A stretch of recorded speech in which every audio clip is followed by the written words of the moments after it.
What's up, ladies and gentlemen? This is a 2023 Mercedes-Benz GLB 250 4MATIC. Now, I've had the privilege and the pleasure of driving probably 100 different Mercedes-Benz models in my life, and I've always had a theory about Mercedes. If your budget for a new car is $100,000 or more, Mercedes-Benz should be right at the very top of your shopping list. However, if it's below $100,000, you can probably do better elsewhere. It just seems to me that in their mass market cars, they don't really put their full effort into it. Their motto is the best or nothing. And when you're looking at only $48,000 as opposed to $148,000, it's hard to pack the best in there, so you kind of get nothing. But anyway, what I'm going to do today is review this new GLB to see if my theory holds true. We're going to talk about what is a Mercedes GLB class. We're going to look at the passenger room, including the room in the third row seat. We'll measure out the cargo space, and we'll look at the features on this particular vehicle. And as always, if some of that sounds good and some of it sounds bad, check the description below for timestamps. So just what is a Mercedes-Benz GLB? Well, it is a small luxury SUV by Mercedes-Benz, which conveniently slots in between the GLA and the GLC as far as size is concerned. But the GLB has a little bit of a party trick that the GLA and the GLC lack. This car is actually available with an optional third row seat, which this particular example is equipped with. The GLB also has sort of faux GLS styling. You can see it's very, very boxy and upright. The Germans always go for pure parity with each other, but this certainly is not a direct competitor to the BMW X2. The X2 tries to be a little bit more of a stylish X1, whereas this is just like a bigger, boxier, roomier GLA, I guess. I do like the way that the GLB looks. I think that it pulls off the mini GLS quite well. It definitely looks like an SUV, which is a plus in my book, but it does kind of confuse things if you're shopping for a Mercedes SUV, because what do you go for? This, a GLC, a GLA? I don't know. I guess it just kind of depends on which one you like the look of best, what your local dealer has in stock with the color and the options that are going to work the best for you, and what fits the budget. But at the end of the day, this is just one more in a long line of compact SUVs that manufacturers make. But this one has a almost useless third row seat in it, so that does set it apart. Now we're going to have a look at the passenger space in this Mercedes GLB, and we'll start off by having a quick look at the third row seat. Okay, here we are in the back. We have the third row seat up in the GLB, and I kind of have this set to best case scenario and worst case scenario. So the second row obviously is adjustable, so I have this seat on the passenger side pushed all the way back and leaned back, and there is 4 fingers worth of legroom right there on my relatively large hand. Now, you actually do have some semi-decent legroom here on the driver's side, because I have moved the second row seat up as far as it will go. So you can see that you do have some good room there. The only problem is, and it is worth mentioning, there's no room for legs in the second row now. Now, it should be noted that this driver's seat is set for my driving position, and I'm 6'5", so it's all the way back. But really, unless your family is full of very height-challenged people, I don't know that you're really going to be able to use this as a proper 7-seat vehicle. I mean, if everybody was 5'9" and under, you might be able to proportion this space out to make it work. But it seems like by the time the kids are big enough to not need a booster seat to sit back here, I don't even know if they'd be comfortable. So I question the usefulness of these third row seats in the GLB. So obviously I'm not going to be sitting there, but let's try the first and the second row seats. I'm 6'5", so let's see if I can sit behind myself in a 2023 Mercedes GLB.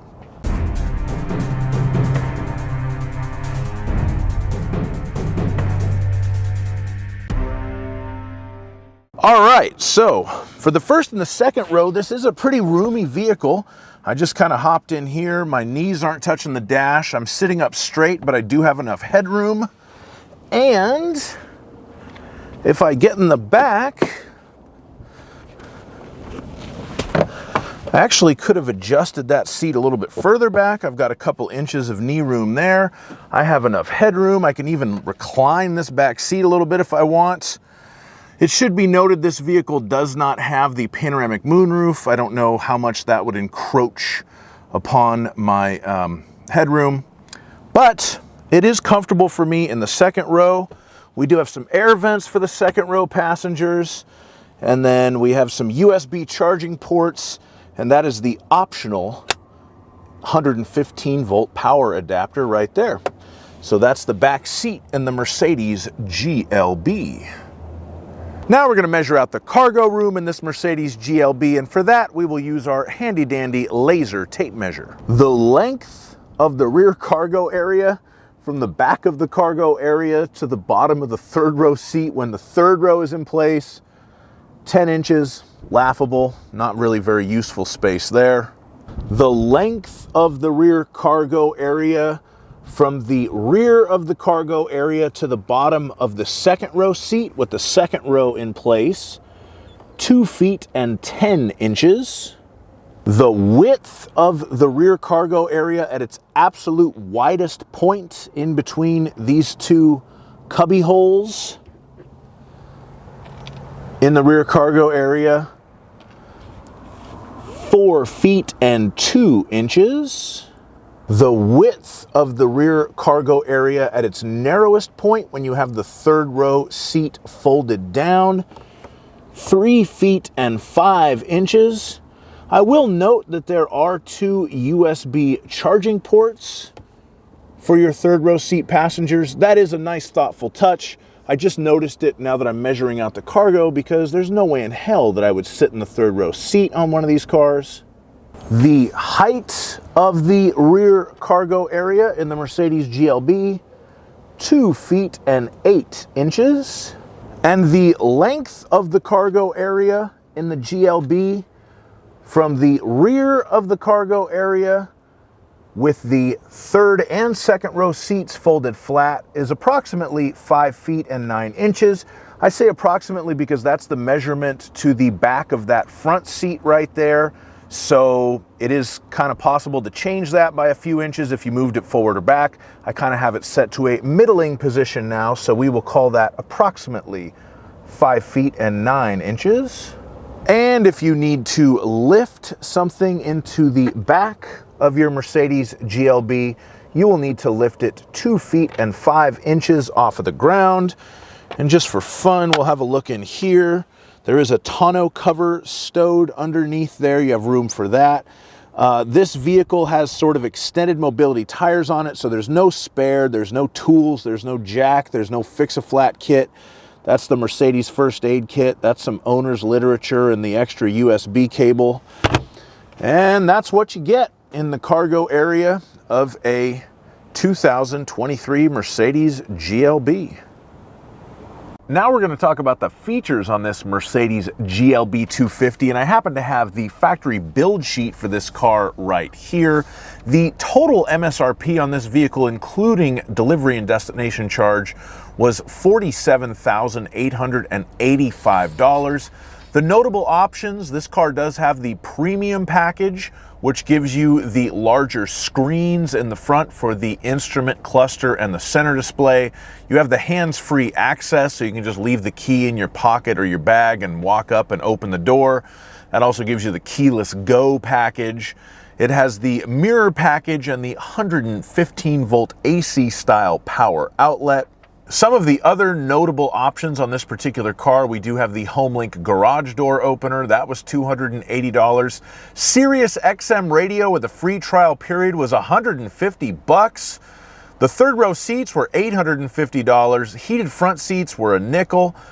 Multicolored ambient lighting, $310. If you're a dealer ordering these things, I feel like you'd be a fool to order one without that, because I'm sure everybody who gets one of these cars wants the multicolored ambient lighting. 19-inch 10-spoke alloy wheels. They are very nice looking rims. Those were $800 on this car. And the wheel locking bolts and the first aid kit $160 for the wheel locks, $35 for the first aid kit.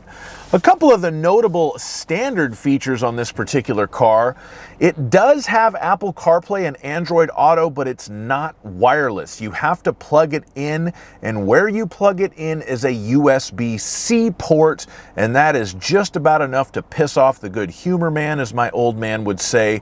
Mercedes does actually provide sort of a dongle to go from USB-C to USB-A on that, so I guess that's kind of nice, but then you're going to have an ugly dongle in your beautiful GLB cabin. And that USB-C port is not fast charging either, so that is annoying. As far as the general look of the cabin goes, this car I think looks pretty nice on the inside. This one has what they call spiral look trim, which does look pretty cool. It's got kind of a turned aluminum thing going on. But the plastic on the lower part of the dashboard is very cheap feeling. It really doesn't feel like a $48,000 car or a Mercedes-Benz at all, for that matter. So you can see kind of where some corners were cut. It's kind of interesting to me that the center console, kind of down below the climate controls, there's no sort of lid or door for that. It's just sort of an open hole. It is a handy place to store stuff, but there's no way to kind of conceal whatever's in there. The climate control looks cool as far as the switches for it. It's very stylish, but it's kind of not the most obvious thing to figure out. It's these weird toggle switches. They're all the same shape and size. If you're trying to adjust it while you're driving on the highway, it's a little bit of a distraction. So I give it strong points for the look, but lower score as far as function goes. I do like the dual function steering wheel, where you have these two little touch pads, one of which controls the screen with the gauges on it. The other one controls the center screen. And I think Mercedes did do a very nice job with the digital gauge cluster as well in this car. It is very customizable. You can have it show you a lot of different sort of information. So I think they did a great job with that. The ambient lighting is beautiful as well.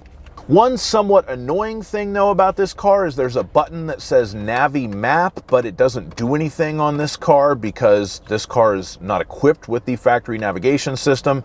If it's like most German cars I know, it's probably possible for a couple of $1,000 to have the factory navigation system module installed in this car, and then that button would work. It already obviously has the screens for it, so you could probably do that, but it does kind of suck to have that button and just have it do nothing. But you can't say that this is not a luxury car because it does have the Hermes Communications Module LTE. It's right there on the build sheet. I didn't know that Hermes made communications modules. I thought they just made scarves, but there you go. You learn something new every day. Thank you so much for watching my video on the 2023 Mercedes-Benz GLB 250. It's a decent car, but not necessarily the most compelling car in its class. But if you're shopping for a compact luxury SUV, it's definitely worth a look. If you liked the video, please hit that like button, subscribe to my channel, leave me a comment, and have a great day. Bye-bye.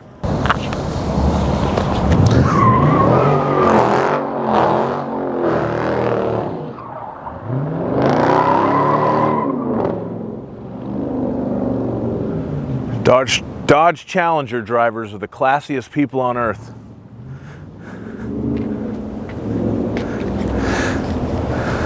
Here comes the tire smoke. Testing. Testing, testing.